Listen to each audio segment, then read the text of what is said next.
faire n'importe quoi, on va n'importe qui chez lui. Mais le propriétaire de maison dit je le vends. Donc ça va troubler ton confort. Les dormeurs de salon s'agitent parce que le président Laurent Gbagbo va rentrer dans sa maison. Donc nous devons les rassurer. C'est eux-mêmes qui ont créé le slogan Vivre ensemble. Mais le vivre ensemble, on peut traduire ça comment? Dans une maison, il y a ceux qui font le ménage, il y a ceux qui font la cuisine, il y a ceux qui sortent le matin pour aller chercher le pain pour la maison. Celui qui paye les factures d'électricité, qui prend les charges de la maison, et il y a ceux aussi qui vivent dans la maison. Mais c'est tous cet ensemble dans une maison qui forment une famille. La Côte d'Ivoire est notre maison à tous. Et nous allons vivre ensemble en Côte d'Ivoire, avec le RHDP, avec le PDCI, avec le Front populaire ivoirien, avec tous les exilés qui rentrent. Il ne faudrait pas que les dormeurs de salon soient effrayés. On va les rassurer, ils ne payent pas le loyer, mais on va leur dire vous pouvez toujours dormir dans le salon. Le propriétaire n'était pas là, vous avez couché sur son lit, il n'y a pas de problème. Avant qu'il vienne là, nettoyez les toiles d'araignée et tout. Nettoyez la maison, mais vous dormirez au salon. Et on va vivre ensemble. Donc, je ne sais pas pourquoi les gens se sont fatigués pour répondre. Oh non, Babo doit rentrer, il ne rentre pas en 4 minutes, on ne répond pas à tout. Depuis que nous avons fini les élections législatives, j'ai compris qu'on ne doit pas répondre à tout et à tout le monde. Aujourd'hui, pour répondre à quelqu'un, il faut me montrer ton poids. Tu pèses combien dans ta région? C'est en fonction de ça et de répondre. Parce que si tu ne pèses rien, tu n'as pas de base électorale pour même pas voter sur moi pour répondre à tes agitations. Avant de rentrer chez lui, on va vivre ensemble. Vous-même, votre slogan que vous avez créé, puis vous agitez. Comme des vers de terre sur lesquels on a versé du sel. D'abord, rentre chez lui. Retenez ça. Acceptez-le. Il a fait 10 ans en exil. C'est injuste. On a accepté. On a accepté de vivre ensemble avec vous malgré les blessures dans notre cœur. On a accepté de vivre avec vous malgré l'injustice, malgré tout ce que vous avez fait souffrir à nos parents. Mais aujourd'hui, Babo va rentrer chez lui. Et vous ne pourrez pas l'empêcher de rentrer chez lui. Et on va nous obliger à vivre ensemble. On va rire avec vous. Parce que ce que nous avons à communiquer aux Ivoiriens, c'est l'amour du prochain. Ce que nous avons à communiquer à nos frères, c'est le vivre ensemble. Il ne s'agit pas de dire qu'on va vivre ensemble, mais il s'agit de pratiquer et d'appliquer le vivre ensemble. Pardon a toujours dit, asseyons-nous et discutons. Mais l'asseyons-nous et discutons là, c'est une autre façon d'exprimer le vivre ensemble. Parce que si tu n'aimes pas quelqu'un, et si tu ne veux pas vivre avec quelqu'un, tu ne chercheras même pas à t'entendre avec cette personne. Pendant qu'on le bombardait, pendant que les assaillants, ils savent très bien ce qu'ils ont fait pour déstabiliser son pouvoir, mais il leur disait toujours asseyons-nous et discutons. Ils vont vivre avec nous ici en Côte d'Ivoire. Ils n'iront pas en exil, ils vont s'asseoir et puis ils vont regarder comment on gère un pays. Ils ont joué la carte de la victimisation. Quand on a passé son temps à faire croire qu'on est victime, on nous exclut de la société parce qu'on porte des noms en consonance nordiste. Mais aujourd'hui, les États sont tombés des yeux des Ivoiriens. Tout le monde sait que c'était la carte de la victimisation qu'ils ont utilisée pour se positionner. Et même les nordistes sur lesquels ils se sont appuyés, ceux qu'ils ont utilisés pour arriver là où ils sont là, ces gens-là même sont fâchés avec eux. Et quand un pouvoir en fait le règne, il y a des signes. Il y a des signes. Ils se sont menacés. Voilà. Là, on est dans l'excellence, comme d'hab. Bonjour à tous. Aujourd'hui, nous sommes donc le 14 juin déjà. C'est J- combien? Alors, J-3, hein, puisqu'on est le 14. Le président Laurent Gbagbo, son excellence, il va rentrer au pays. Il va rentrer en Côte d'Ivoire. Il va arriver à Abidjan. Il paraît qu'il part de Bruxelles. Et son arrivée est prévue pour 14 h. Je ne sais pas si c'est l'heure locale ou c'est l'heure, GMT. Bon, écoutez. Là, on vient d'écouter qui? On vient d'écouter une prodige, en fait, une surdouée pour sa génération. Elle est très brillante, hein, cette jeune femme. C'est qui? Eh bien, c'est Fleur Esther Akembo. Voilà. elle a son petit nom, elle s'appelle Onon. Onon. Alors, Onon, c'est H-O-H-O-N-O-N. Voilà, Onon. Onon. Voilà, c'est en abbé, hein, parce qu'elle est d'Aboville. Vous l'avez reconnue parce que c'est celle qui a donné des sueurs froides à Adama Bictogo. Et Adama Bictogo lui a volé son siège à l'Assemblée nationale de Côte d'Ivoire. Vous comprenez, hein? Au mois de mars dernier, eh ben, lors des élections, c'est elle qui a gagné. Et comme on est dans la marmaille, comme on est dans une république bananière, et c'est peu que de le dire, c'est pour ça que des gens comme Adama Bictogo arrivent à voler le siège de cette jeune femme qui est très très brillante. Moi je suis en jaille, hein, voilà, je suis fan, voilà, pour vous dire. Non, parce que quand on est dans l'excellence, voilà, ça c'est mon faible, ça. Hein.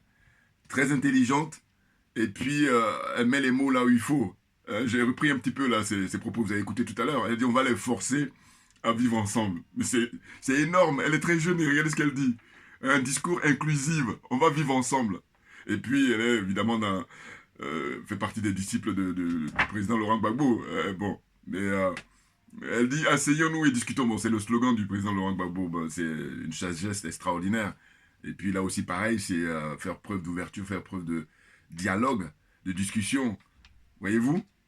Donc, Esther Ake Mbo, eh ben, un meeting là-bas, je crois, je sais plus si c'était enfin, j'oublie mais en tout cas, c'est au pays.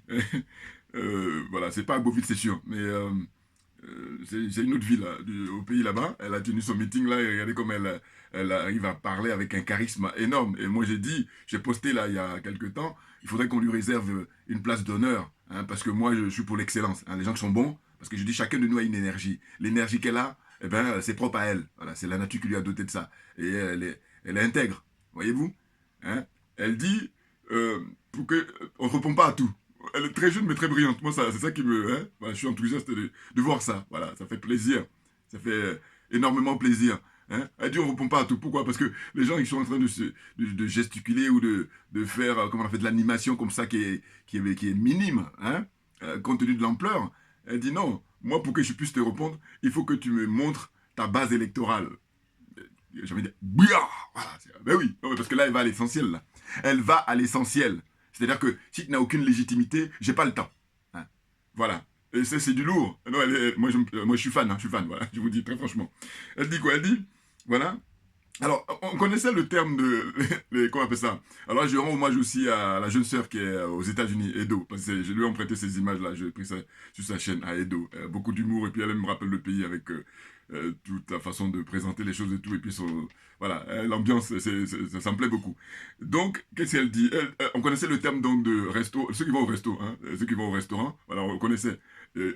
Généralement, on dit ça pour les partisans d'Alassane Ouattara, les gens de RDR, là, surtout RHDP, voilà, famille RHDP, elle a dit ça, c'est les gens du restaurant.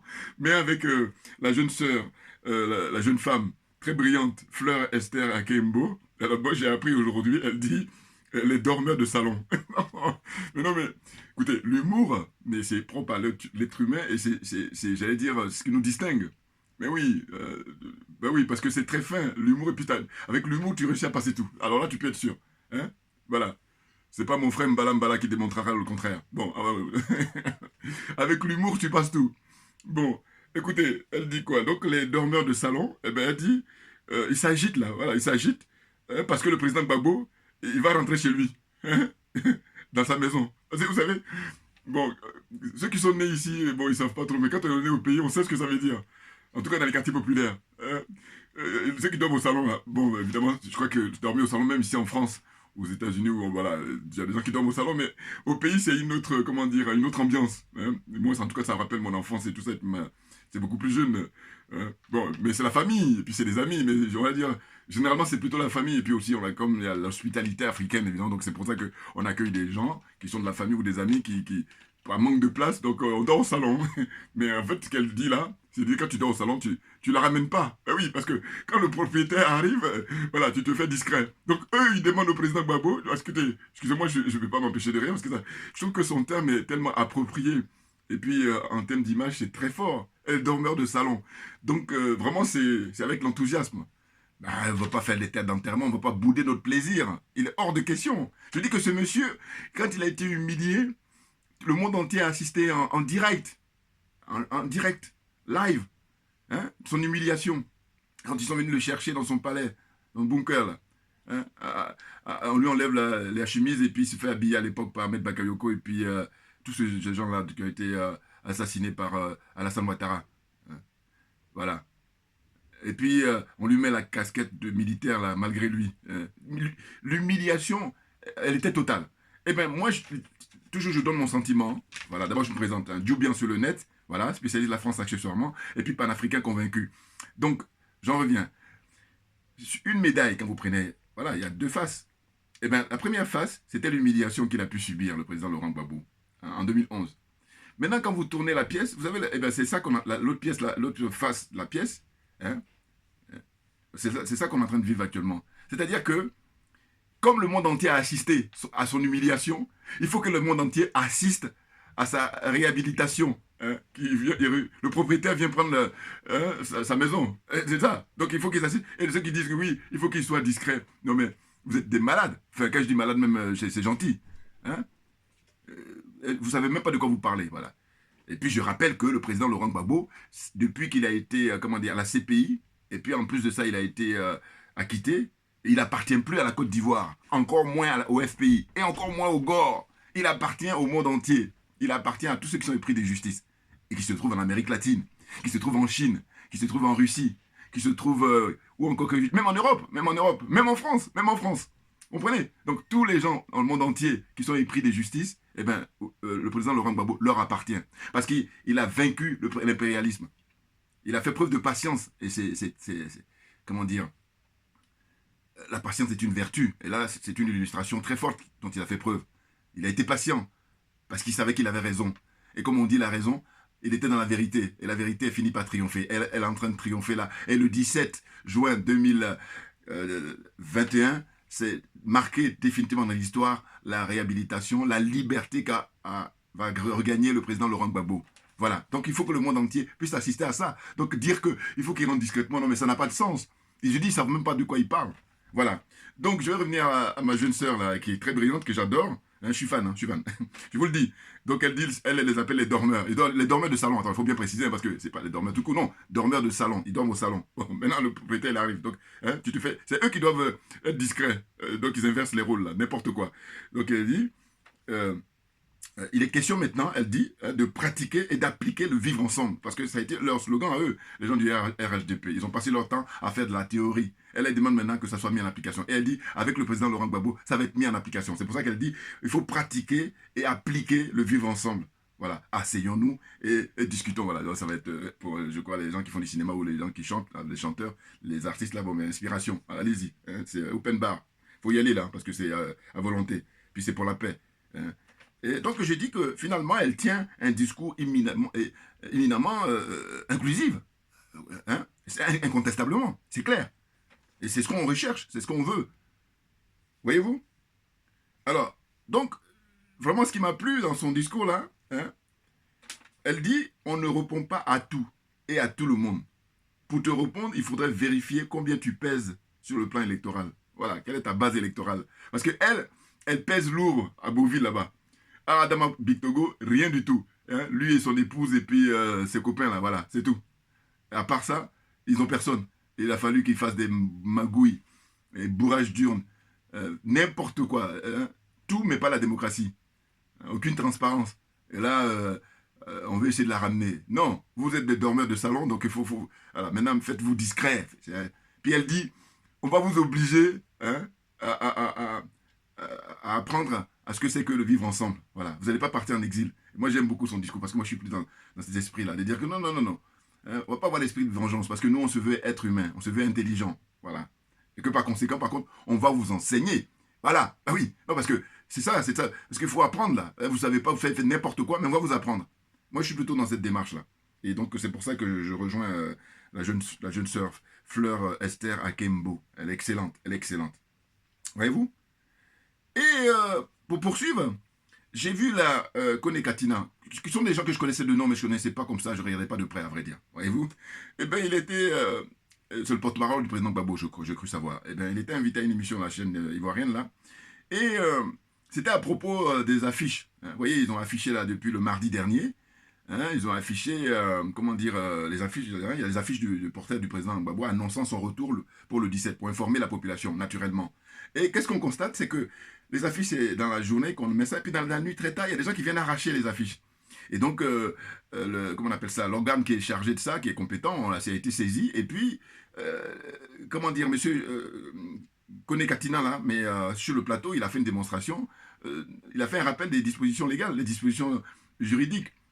Moi, j'apprécie, parce que je suis dans l'excellence. Il dit, mais attendez, lui, quand il a vu cette scène-là, mais il n'a pas dormi, jusqu'à 4 heures du matin. Est-ce qu'il a passé son temps à se concentrer sur les tests? Voilà. Moi, des gars comme ça, j'apprécie énormément et puis je félicite. Non, pas c'est des gens qui passent leur temps à dormir alors qu'ils touchent des salaires mirobolants. Ça me tue, ça. Voilà.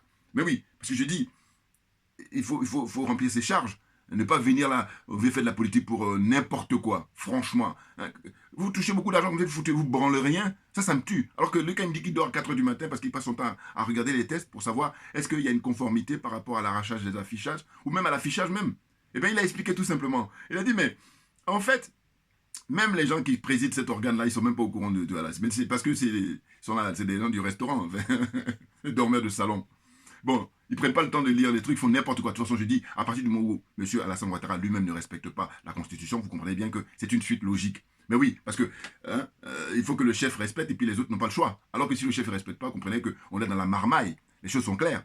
Vous voyez, donc il a expliqué, M. Katina, là, que le test existe effectivement, mais il n'y a pas eu de décret d'application. Or, en matière de droit, hein, le droit public, hein, eh ben, quand une mesure comme ça a été prise au niveau de l'État, hein, l'exécutif, ou même, quel que soit, c'est celle législative, tout ce que vous voulez, il faut qu'il y ait un décret d'application. Voilà, c'est ça qui permet à ce que ça devienne, comment dire, opératoire. Voilà, qu'on puisse, comment dire, s'appuyer là-dessus pour essayer de contester ou pour argumenter tout ce qu'on veut, défendre tout ce que vous voulez. Mais là, c'est pas le cas. Hein, il dit qu'il n'y a pas eu de décret d'application. Voilà, donc n'importe quoi. Donc les arrachages, là, c'est un abus et ils doivent être poursuivis. Vous voyez, non, mais on est dans l'incompétence, là. Et là encore, quand je dis incompétence, le mot est faible. Voyez-vous, là, je suis gentil de dire incompétence parce que c'est n'importe quoi. Quand tu présides un organe, il faut savoir hein, les tenants et les aboutissants. De quoi on parle? N'importe quoi. Donc moi, là, il m'a bluffé, monsieur Katina. Et d'ailleurs, il y avait aussi Alain Toussaint sur le plateau. Et lui-même, je crois qu'il était sidéré aussi. Parce que il a en face de lui des gens aussi brillants que lui. Parce que lui, il a été à un moment donné porte-parole du président Gbagbo. Et puis maintenant, on se rend compte qu'avec le temps, bon, mais les masques tombent. Hein. C'est des gens qui viennent là juste pour le paraître. Hein. C'est des bling-bling. Hein. Pour moi, c'est un bling-bling. Comment il s'appelle je l'ai déjà interpellé physiquement à Paris. Je l'ai appelé, je lui ai dit, à l'époque, j'ai déjà fait dans mes vidéos, je lui ai demandé, j'ai dit, mais comment ça se fait que le président Gbagbo, il parle pas notre langue, hein, il parle pas le BT, ou bien le Djoula, tout ce que vous voulez, qu'il parle la langue du Côte d'Ivoire là-bas à la CPI. Le mec, il me dit, ouais, Gbagbo, c'est un progressiste, n'importe quoi. Ferme-la, définitivement. Voilà, Alain Toussaint. Donc, au fond, hein, un big up à M. Kone Katina, là, qui s'était exprimé sur le plateau de télé, il a bien expliqué par rapport aux affiches. Et il a ajouté que le président Gbagbo lui-même, quand il l'a appris, il a dit, non, faites pas des histoires, laissez tomber. Mais non, mais ça, c'est la classe, ça. Quand il dit laisser tomber, c'est la classe. Ben oui, parce qu'il dit, il n'y a pas besoin. Rien que le fait d'annoncer que j'arrive, c'est bon, c'est suffisant. Dans tous les recoins, tous les petits villages hein, de Côte d'Ivoire, les communes, les départements, les régions, tout le monde est au courant que j'arrive le 17, et bien c'est la fête. Et ça va être la fête partout. Voilà. Hein? J'ai dit ce qu'il faut comprendre, c'est qu'il a été humilié, tout le monde a assisté. Ben, il faut que tout le monde assiste maintenant que ça soit son retour. Qu'est-ce que c'est ces histoires-là Et c'est pour ça que je dis que moi, comme je suis dans ma religion qui est la vérité et la justice, ben j'ai dit, mais c'est ça que je défends. Ben oui, la justice, la vérité, ça veut que si on l'a humilié devant tout le monde entier, eh ben, il faut que le monde entier insiste à son retour, surtout qu'il a été, comment dire, acquitté. Les choses sont claires. Alors, ça veut dire quoi? En général, quand on te demande de rentrer discrètement, c'est parce que on estime que ce que tu as fait est pas bien et tout, et donc ils savent même pas de quoi ils parlent. Moi, c'est comme ça que je peux leur répondre. Vous savez pas de quoi vous parlez, parce que ça vous dépasse. Hein. Là, le président Gbagbo, maintenant, là, il a pris une dimension qui dépasse le cas de la Côte d'Ivoire. Hein. C'est tous les Africains. Les Camerounais, n'en parlons pas. Des soutiens conditionnels, président Gbagbo, avec la chaîne panafricaine, Afrique Média. Voilà, par exemple. Mais il y en a aussi en Afrique anglophone, hein, ou en Afrique lusophone, où on parle espagnol, je pense à Guinée équatoriale, entre autres. Voyez-vous? Et le soutien du président Gbagbo, donc c'est toute l'Afrique, en Afrique du Nord également. Mais évidemment, tous ceux qui sont épris de justice, hein, voilà, ils ne pourront que soutenir sa libération et puis son retour en Côte d'Ivoire. Hein. pour sa réhabilitation. Voyez-vous? Donc, voilà, pour les affichages, il dit non, laissez tomber, faites pas des histoires là-dessus, il n'y a pas besoin. Ça va rouler, ça va aller. On est là. Et maintenant, un big up à Damana Picasse, voilà, parce que lui, c'est le chef d'orchestre pour voilà, gonfler le moral des troupes. J'adore, parce qu'il était aussi dans un meeting, là, je ne sais pas si c'était au Pougon ou dans une autre ville aussi, pareil au pays. Spécial dédicace à Damana Picasse. Il dit, mais non, mais je vous rassure, le président Gbagbo, il vient pour la paix. C'est un homme de paix, évidemment. Et puis je le rappelle toujours, je dis, vous avez qu'à regarder l'interview qu'il a donnée à Denise Epoté, même si je condamne ça. Je dis, il aurait dû donner cette interview-là à une chaîne africaine, ou alors même à une chaîne de FPI, un jeune du FPI, là, il aurait pu le filmer, et puis il aurait pu monnayer là, ces images-là. Mais oui, c'est clair, et faire ça, j'allais dire, c'est basique, c'est minimum, et puis on ne maîtrise pas ça, je dis, bon, on est à côté de la plaque. Bon, ça, c'est des critiques que j'apporte, parce que moi, je dis souvent, au gore, vous avez besoin des petits rappels, hein, parce que, voilà, hein, vous qui n'aimez pas faire des, comment on appelle ça, ils n'aiment pas les autocritiques encore, les gars, ils n'aiment pas ça, hein, n'importe quoi. C'est la meilleure façon pour pouvoir avancer, l'erreur est humaine, donc tu fais l'erreur, tu reconnais, et puis on avance. Voilà. Donc, pour terminer, ce que j'ai, moi, dans mon analyse personnelle, en tant que panafricain, hein, puis ivoirien accessoirement, si je peux dire, mais je suis d'abord panafricain, il faut qu'on soit d'accord. Hein. Eh bien, je dis, en réalité, le président Gbagbo représente l'amour. Alors que M. Alassane Ouattara, c'est le viol. Je m'explique. Je dis que le président Laurent Gbagbo, c'est l'amour avec le peuple. Et le président Alassane Ouattara, c'est le viol du peuple. Voilà, ça j'ai trouvé ça ce week-end là. Quand j'étais sur la vidéo là, que j'allais faire aujourd'hui. Hein. Voilà, c'est ça. Moi, mon sentiment. Hein. Et c'est pour ça que il y a 99,99% des Ivoiriens qui sont très contents de l'avènement du retour du président Laurent Gbagbo. Parce qu'il fait l'amour avec le peuple. Et quand vous faites un sondage, vous demandez à n'importe qui, vous allez voir que justement, 99,99% des gens vont prôner l'amour. Et comme il y a des masos, hein, c'est la nature humaine qui veut ça, mais ce sont les masos là qui, eux, donc c'est 0,001 là, qui eux vont prôner le viol. Alors, on est d'accord. Mais oui, donc j'ai dit, M. Alassane Ouattara, c'est le viol du peuple. Hein, parce qu'il est là pour servir l'intérêt de la France, l'intérêt des Occidentaux en général, et la France en particulier. Hein. Il est un des piliers de la France-Afrique. Voilà. Donc, il viole en permanence le peuple africain en général, et le peuple ivoirien en l'occurrence. Alors que le président Gbagbo, lui, fait l'amour avec le peuple. Et c'est pour ça qu'il a ce succès-là. Et on est sur son terrain. Et c'est pour ça que M. Alassane Ouattara, il ne dort plus. Depuis, j'allais dire, plusieurs mois. Mais c'est clair. Parce qu'il n'avait pas imaginé ce qui va se passer là. Déjà, on va dire ce qui est en train de se passer, mais c'est surtout ce qui va se passer le 17. Parce qu'il va y avoir un événement qu'on n'a jamais vu. Je pense que j'allais même évoquer la venue du pape Jean-Paul II en Côte d'Ivoire. Je pense que ça va dépasser tout ça. Mais évidemment, cette ampleur-là s'explique par l'humiliation qu'il a pu subir. C'est clair, ce monsieur, il est victime d'une erreur judiciaire. Et donc, quand c'est comme ça, moi j'ai dit, comme je suis pris de justice, j'ai dit, mais il va falloir le dédommager. Puis les gens qui sont en train de pinailler sur le fait qu'il va obtenir 3 millions, je ne sais pas combien, mais n'importe quoi. Moi, qu'est-ce que je dis? On va vous mettre à sa place. Voilà. Mettez-vous à sa place. Et là, on n'aura plus personne. Ah ben oui, non, parce qu'il y en a qui sont pressés la plupart pour l'argent, mais par contre, quand il s'agit de payer le prix, ah non, il n'y a personne. Donc fermez-la. Hein, vous devez raser les murs. N'importe quoi. Un peu de décence à parler de ce qui va toucher. Même si ça dépend de moi, mais j'aime le côté américain là-bas. Par contre, quand tu es condamné là-bas, on te fait payer. Hein. C'est pas ici là où en France c'est 1 euro symbolique. On se moque du monde en France. Hein. Non, mais eux, non, mais c'est les derniers de la classe, la France. Hein. République bananière. Je dis toujours, en tant que spécialiste de la France, je peux vous le dire. Je suis spécialiste de la France. Donc j'ai dit, la France est une république bananière. Donc bienvenue en République démocratique de France. Voilà. Il y a tellement de choses à dire. Hein. Je dis toujours, invitez-moi au débat pour parler avec des gens, puis l'autre en face qui va soutenir. N'importe quoi. Donc voilà, les choses sont claires. Le président Laurent Gbagbo, il n'appartient plus à la Côte d'Ivoire. C'est la réalité, c'est des faits, c'est comme ça. Et puis, pour terminer, en fait, vous voyez, à l'époque, Nelson Mandela, il a fait 27 ans en prison. Pareil, lui aussi, c'était contre l'impérialisme, contre le colonialisme, contre l'oppression du peuple noir. Et bien, quand il est sorti de prison, là, comme on était dans une autre culture, les anglo-saxons, eh bien, ils ont tout fait pour qu'il ait un mandat. Il aurait pu avoir plusieurs. D'ailleurs, je dis toujours qu'en Afrique, s'il y a quelqu'un qui devait mourir au pouvoir, hein, c'est M. Nelson Mandela. Voilà. Parce qu'il a fait 27 ans en prison. Alors que les autres, là, ils ont été au FMI, ils ont été, je ne sais où encore, dans les bureaux, tranquille, tranquille, tranquille, et puis on vient, ils prennent le siège, là, et puis c'est fini, ils disent, ah ben je bouge plus.